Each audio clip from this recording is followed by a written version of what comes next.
بسم اللہ الرحمن الرحیم۔ السلام علیکم پیارے دوستوں، آج کل آیا صوفیہ کا معاملہ لوگوں کی دلچسپی کا باعث بنا ہوا ہے۔ سلطان عبدالحمید نے 120 سال پہلے جرمن شہنشاہ کو ایک بہت کرارا جواب دیا تھا۔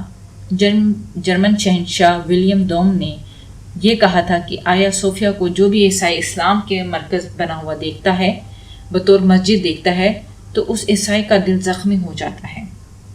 خلیفہ اول اسلام نے جواب دیا کہ عیسائیوں کو اپنا زخم ٹھیک کر لینا چاہیے، کیونکہ آیا صوفیہ ہمیشہ اسلام کا ہی رہے گا۔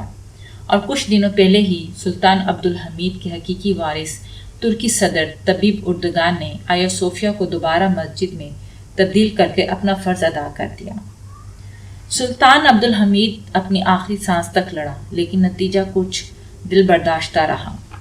صدیوں سے دنیا پر حکومت کرنے والی نسلوں میں کہیں نہ کہیں چنگاری جلتی رہتی ہے کہ ماضی میں کیا تھے، اب کیا ہیں اور مستقبل میں کیا ہوں گے۔ طبیب اردگان کے آیا صوفیہ کو دوبارہ مسجد میں تبدیل کر کے خلافت عثمانیہ کی چنگاری بڑھا دی ہے۔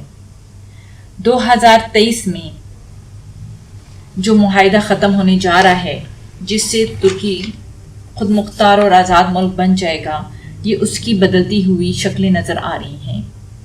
اس لیے ان تمام باتوں سے سب سے زیادہ پریشان عرب ممالک کو ہو رہے ہیں، جو خلافت عثمانیہ کے خاتمے پر معارضے وجود میں آئے تھے، جنہوں نے اس وقت بھی خلافت عثمانیہ کے خلاف انگریزوں کا ساتھ دیا تھا اور آج بھی ترکی کے خلاف ہر ممکنہ کوششوں میں مصروف رہتے ہیں۔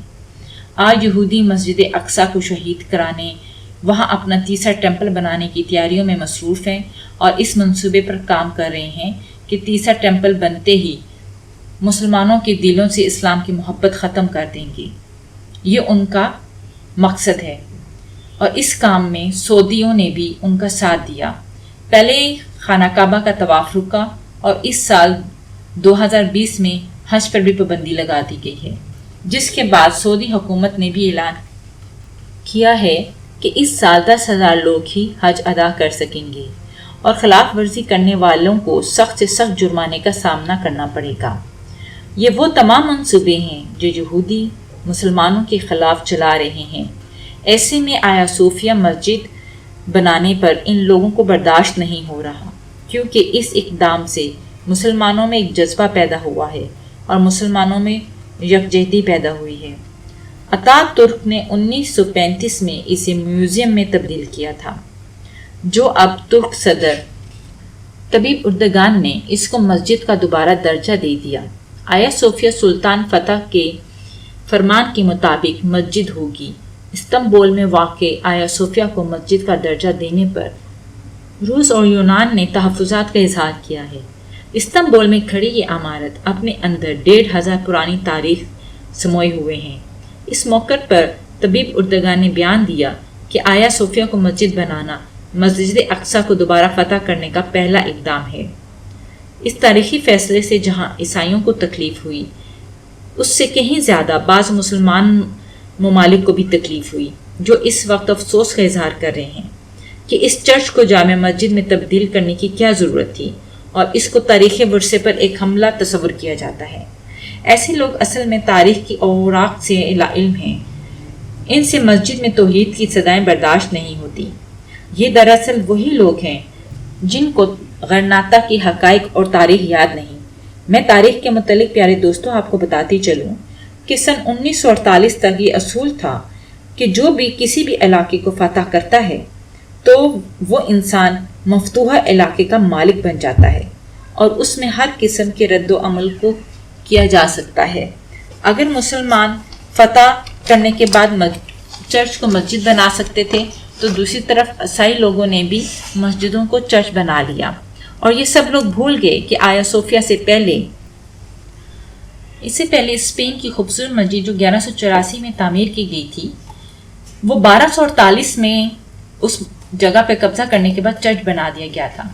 اسی طرح عبد الرحمن نے سن 784 میں ایک مسجد خوبصورت اسپین میں بنائی تھی، جو 1492 میں چرچ بنا دیا گیا تھا۔ ان تمام لوگوں کو یہ یاد نہیں کہ 1453 میں جب سلطان محمود کے سپاہیوں نے استنبول میں قدم رکھے تو آیا صوفیہ کو فتح کا نشان بنا کر پہلا جمعہ اس میں پڑھا اور بعد میں اس کو مسجد کا درجہ دے دیا گیا۔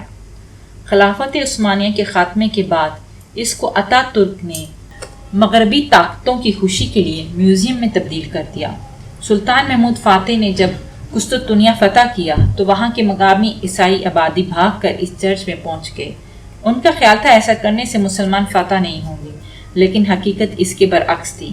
مسلمانوں نے سارے علاقے پہ فتح حاصل کی اور بعد میں سلطان نے باقاعدہ قیمت دے کر اس آیا صوفیہ کی جگہ خریدی۔ اس کے بعد اس نے اس کو مسجد میں تبدیل کیا۔ اعتراض کرنے والوں کو معلوم نہیں کہ اردگان نے چرچ کو مسجد میں تبدیل نہیں کیا، بلکہ ایک مسجد کو میوزیم بنا دیا گیا تھا اور اس نے دوبارہ مسجد میں تبدیل کیا، جہاں اب داخل ہوتے وقت کسی کو ٹکٹ نہیں بلکہ وضو کی ضرورت ہوگی۔ آج تمام ترکی کے لوگ خوش ہیں اور شکر کے نوافل ادا کر رہے ہیں۔ آیا صوفیہ نے اپنے اندر ایک تاریخ سمیٹی ہوئی ہے اور بہت جنگوں کے زخم کھائے ہوئے ہیں، اچھا برا وقت بھی دیکھا ہے، اس کے باوجود یہ قائم ہے۔ گزشتہ 2500 سالوں سے مشرق و مغرب کا میلاب ہوتا رہا ہے۔ دفاعی اعتبار سے اس خطے پہ قبضہ اور جنگیں ہوتی رہی ہیں، لیکن آج آیا صوفیہ اسی خواب کا حصہ ہے اور زندہ حصہ ہے جو سلطان نے قسطنطنیہ کو فتح کرتے وقت دیکھا تھا۔ پیارے دوستو، یہ تو تھی ہماری آج کی ویڈیو۔ امید کرتی ہوں پسند آئی ہوگی۔ اپنی قیمتی رائے ہمیں کمنٹس باکس میں ضرور دیجیے گا اور ہماری اگلی ویڈیو آنے تک آپ اپنا اور سب کا خیال رکھیں۔ خوش رہیں اور خوش رکھیں۔ اللہ حافظ۔